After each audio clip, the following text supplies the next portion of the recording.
Qarabağın gənc və perspektivli futbolçusu Pedro Bicalho ilə bağlı yayılan transfer xəbərləri real müzakirəyə çevrilib. Braziliyanın ən köklü klublarından biri olan Botafogo 24 yaşlı yarım müdafiəçini heyətinə qatmaq üçün artıq rəsmi addım atıb. Lakin Ağdam nəhəngi ilk təklifi sərt şəkildə rədd edib.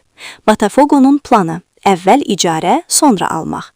Braziliyalıların göndərdiyi ilk təklif futbolçunun əvvəlcə icarəyə götürülməsi, daha sonra isə bir də əlik transfer olunması variantını ehtiva edir. Amma Qarabağ rəhbərliyi bu yanaşmanı qəti şəkildə qəbul etməyib və rəsmilərə bildirib ki, klub yalnız dərhal bir dəfəlik transfer şərtinə razıdır. Ancelottinin oğlu 2 ad istəyib. Komandaya yeni baş məşqçi təyin olunan Davide Ancelotti, Carlo Ancelottinin oğlu dayaq yarım müdafiəçisi mövqeyi üçün rəhbərliyə 2 futbolçunun adını təqdim edib. 1. Pedro Bicalho, 2. Sabiq Qarabağlı Joao Ramao, Ferencvaros. Hazırda prioritet Bicalho'dur. Braziliya mətbuatında yazılanlara görə bu transfer Ancelottinin ilk böyük istəklərindən biridir. Futbolçu özü də keçidə maraqlıdır.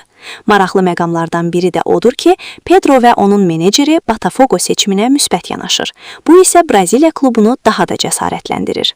Ramao ilə aparılan ilkin təmaslar isə uğur gətirməyib və klubun diqqəti yenidən Bicalho üzərində cəmlənib. Müqavilə uzun müddətlidir.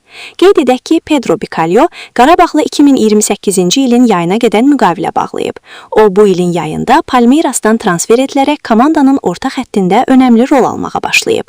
Botafogo geri addım atmaq fikrində deyil. Məlumata görə, Braziliyalılar yaxın günlərdə yeni və daha sərfəli təklif göndərməyə hazırlaşırlar. Bu isə qış transfer pəncərəsində Qarabağın ciddi seçim qarşısında qala biləcəyini göstərir.